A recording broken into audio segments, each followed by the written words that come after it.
Hello, it's Heidi here, and as part of the Social Enterprise Online Festival, I'm joined today by Bryan Shelmon, who's going to talk to us about brand development.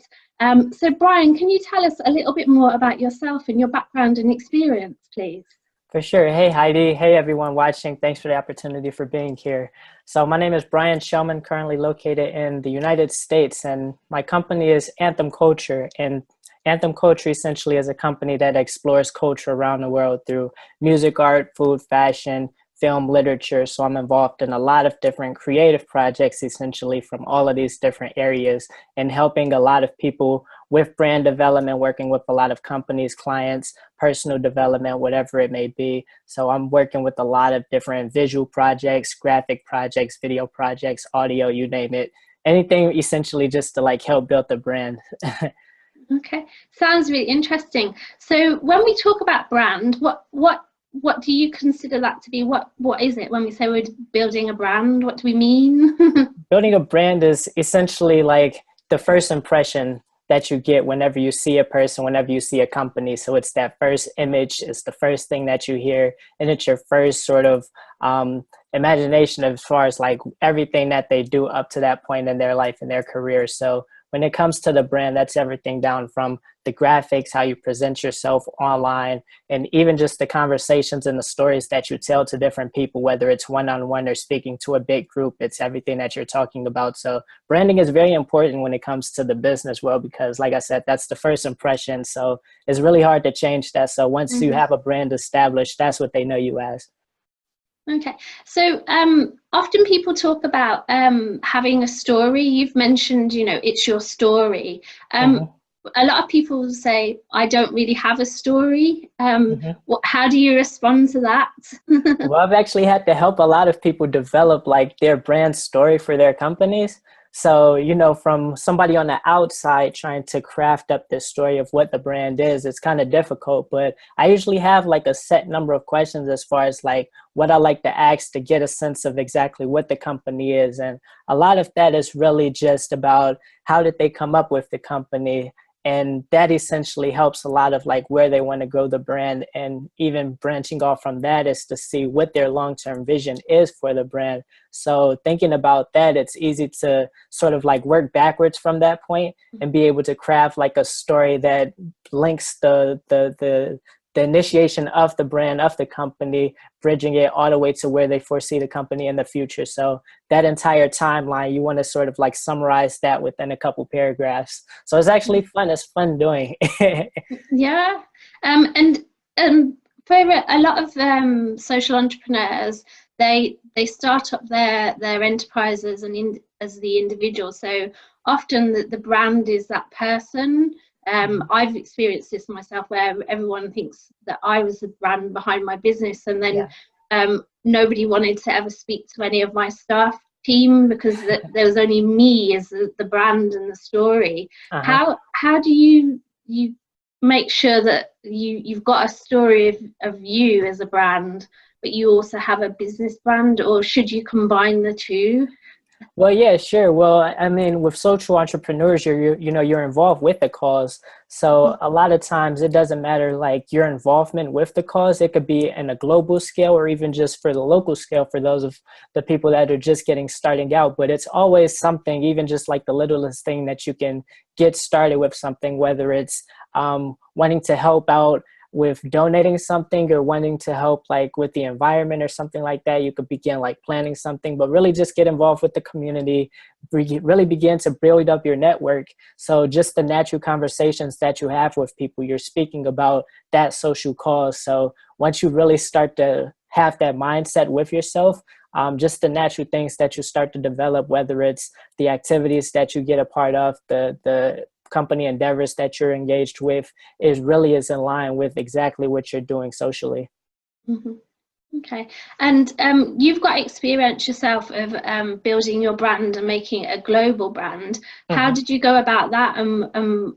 Was there a process, or did it just kind of happen quite naturally? Could you tell us a little bit more about that story and how you've come to have this global brand, please? Well, yeah, sure. Thank you. It is fun building a global brand, essentially from the big thanks to the internet. You know, with the internet, you have access and reach to literally all corners of the earth. So really just looking at where society is progressing, you know, I'm a big believer in globalization as far as like being able to connect more closely to even somebody halfway around the world, and a lot of the barriers being broken down. So I wanted to take advantage of that. So I began to like start the network directly online, whether it's taking advantage of LinkedIn, Twitter, Facebook, Instagram, really just began to reaching out to a lot of different people in these industries, but have footholds all around the world. So whether it's working with somebody in the music industry from Asia, or working with somebody that's into like developing ebooks and self-development out in Europe,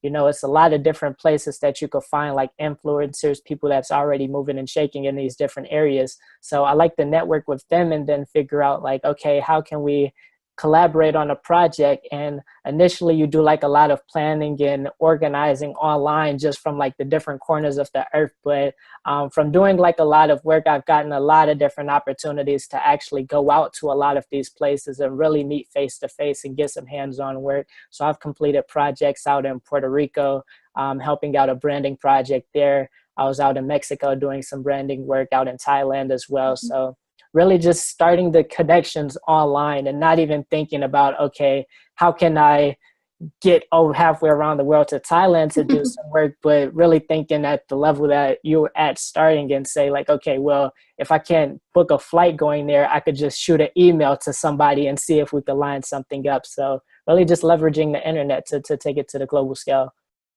Okay. So when you say like making connections, are you just emailing people, connecting with them on LinkedIn, or are you making like full-on requests in terms of you want to do something with them straight away? How are you going about building your brand? Because for a lot of people, they won't have those connections. Like you obviously didn't start out with any.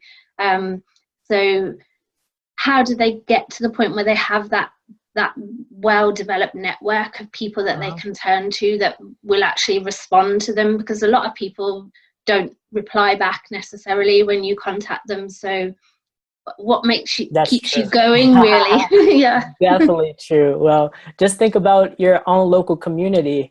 A lot of people, especially social entrepreneurs, stay involved with, it could be even just like a small community project. So if they got an email from somebody halfway around the world saying like, hey, I'm working on this side of the world, what are some things that we can do? What are some things that you guys are doing? So initially really just started off as a general conversation just to understand like everything that they have going on. Mm-hmm. So it's really just looking at what you're involved with, looking at your interests and stuff, something that you can actually contribute information to, and then finding people related into different areas. So somebody might, you don't have to initially think like the entire world, but start just in a particular country or particular city that you have an interest in, or that you know like a certain cause is very prominent, and begin to reach out to those specific people. So it's actually a small world once you really start to get out there. I mean, the internet, you can find literally everything on there. So once you narrow it down as far as like exactly what you want to do,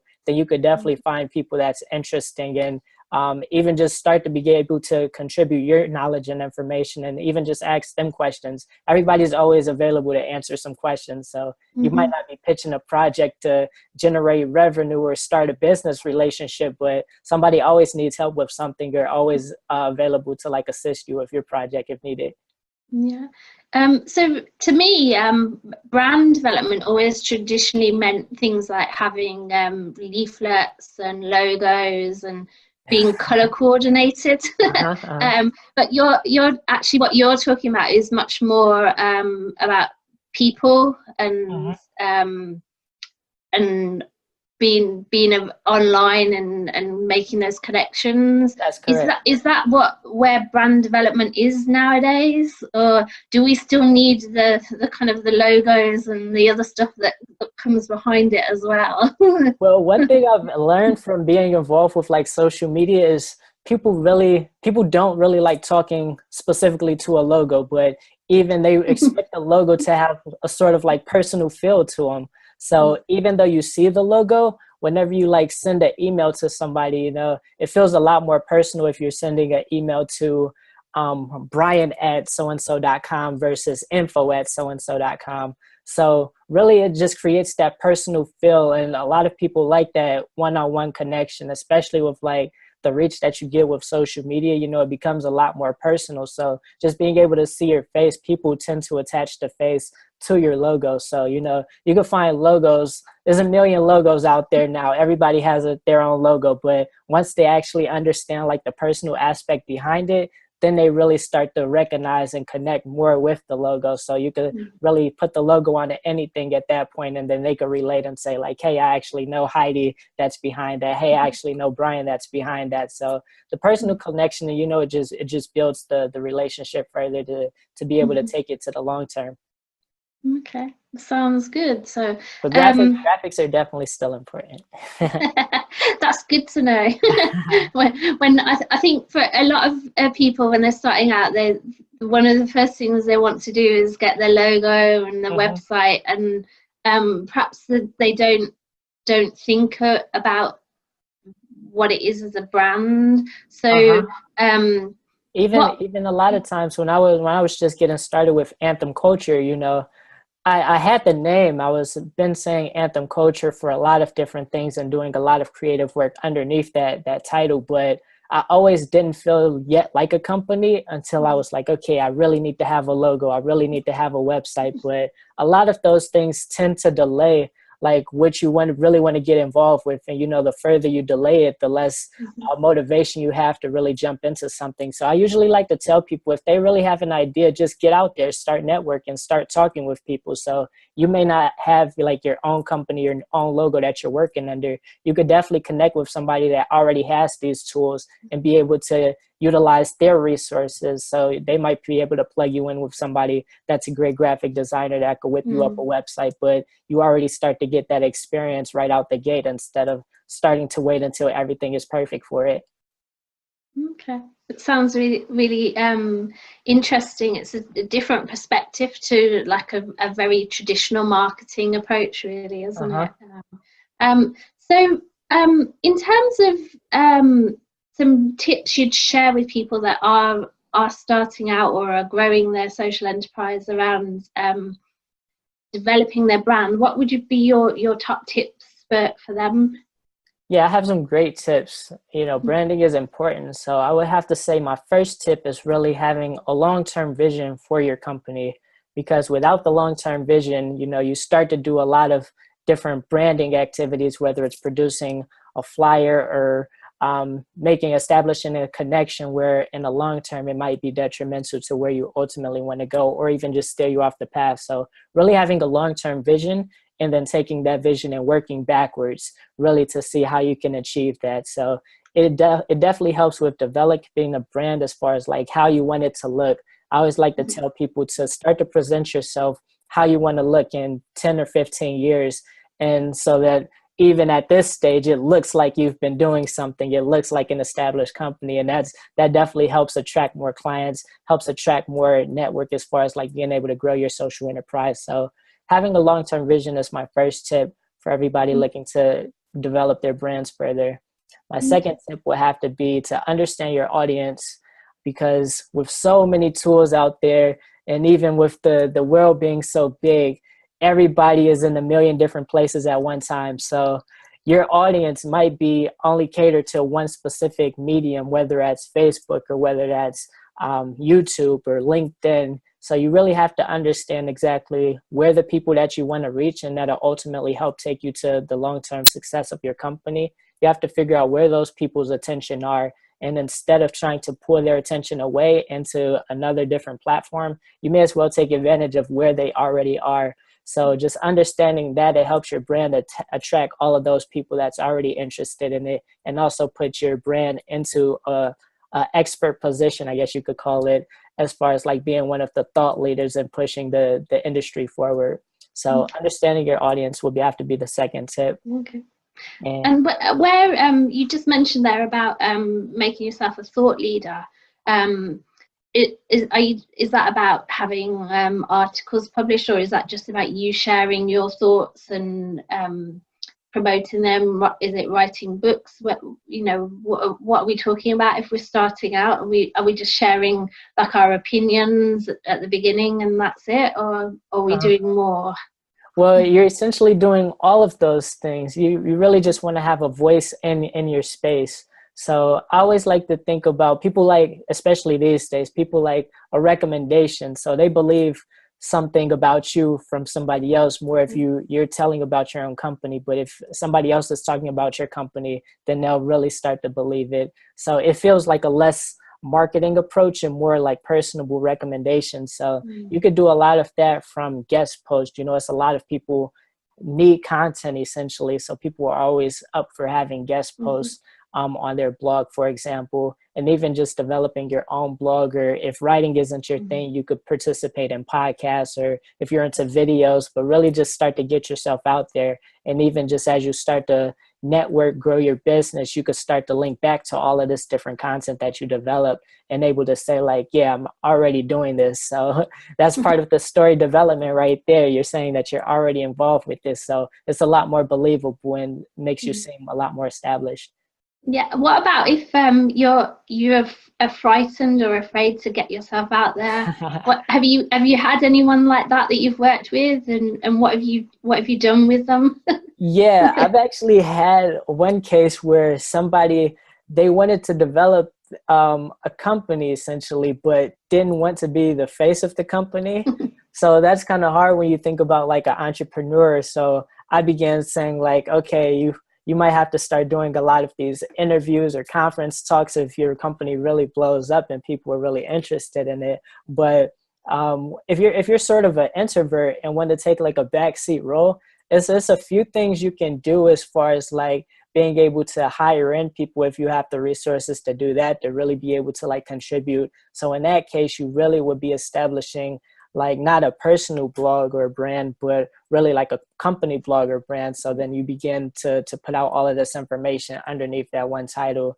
But if you don't have the resources to do that, it's really just work on the level that you are. Everybody has friends and family that essentially your friends you would think are involved in a lot of the same interests that you are, or reaching out and participating in different community groups, for example, in organizations. So really just begin to build with your small circle and start to reach out and do different things. So if you're just a team of 5 people that go around to different neighborhoods or communities doing things, or even just flying around to different countries, participating in different activities, just it could be a small group, but the internet makes you seem a lot bigger. So once you start to get a lot of attention, the attention gets diverted to the company more so than just you specifically as a person.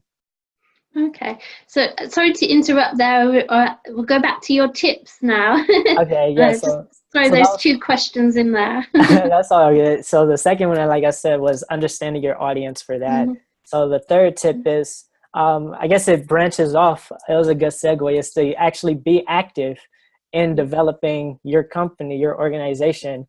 As a social entrepreneur, you want to be out in the field, meeting people, interacting exactly what you're doing. You don't want to just become one of the people that drafts up an incredible $1 billion business plan on paper, but never puts it into action. So it's always, no matter what size company, you could take small steps as far as like being able to get active with the company. So that just helps like establish you as a brand, establish your company's brand. You begin talking with people. You might have a business card, for example, or even just share your social media with them, and then they'll be able to follow along and see exactly what you are involved with it. So you might not get people that's like a client, for example, that wants to jump on board like right away once you meet them, but over time, once they see that you're still doing activities, still involved with the cause, it stays at the top of their mind. So then whenever they do have a project or new activity that involves that sort of segment, you're the first person that they think of. So you always want to be active doing exactly what it is that you like,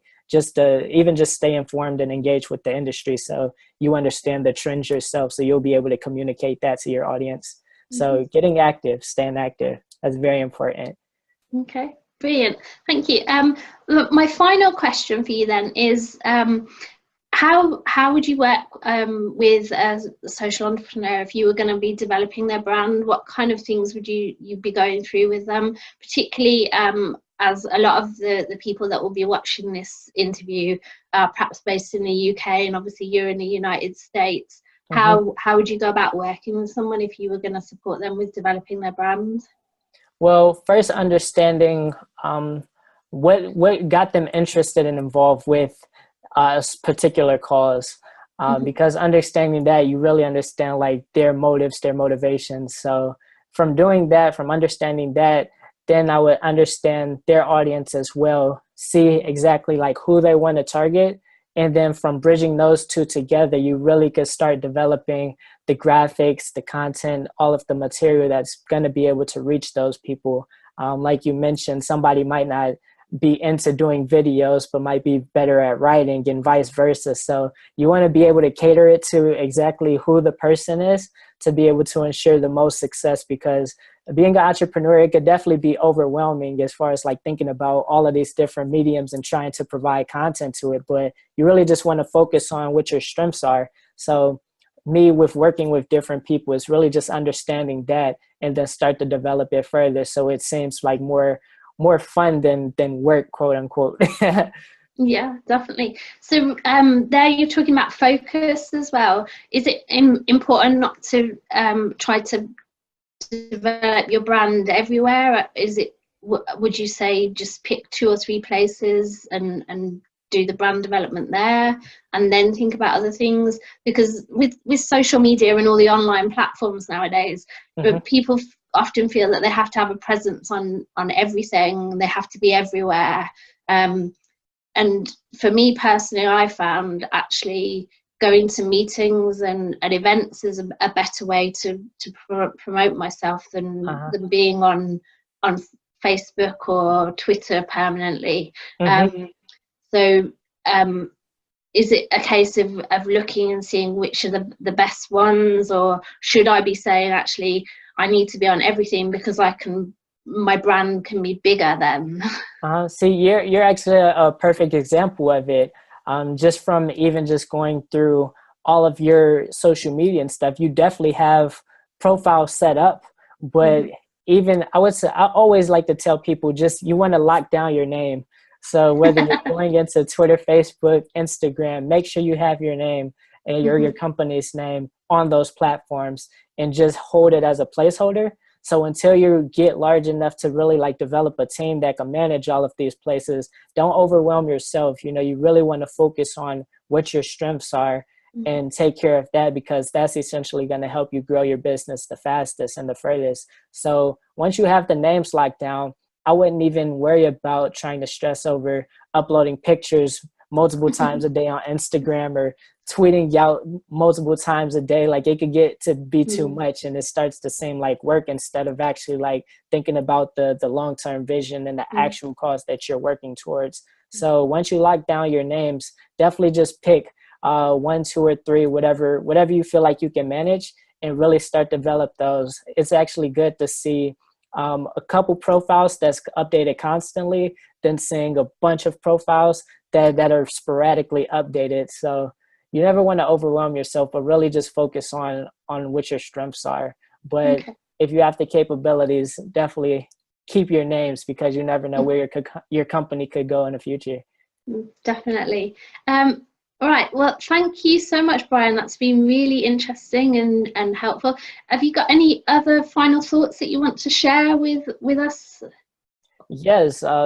Enjoy the journey. That's the biggest thing. A lot of people set their sights on hitting it big, essentially, but as an entrepreneur, you know, it's always ups and downs with this. So you really just have to fall in love with the process and just the learning and growth of yourself, even just as a person, that you start to experience as you grow something from literally just an idea into something that a lot of people could relate to and reaching all parts of the world. So just the mere journey of it should make it worthwhile of being any type of entrepreneur. So that's one thing to focus on. And once you could enjoy that, then the sky's the limit. You could take it anywhere. Okay, that's a really lovely final thought. Thank you. Thank you. So thank you very much for joining us. Thank you, Heidi. And yeah, the details to contact Bryan will be underneath the video for people if they want to get in touch and talk to Bryan about how he could help them with developing their brand. But thanks ever so much for joining us. It's been really interesting talking to you today. Thanks for the invite. Glad to be a part of the festival. Thank you. Take care. Take care.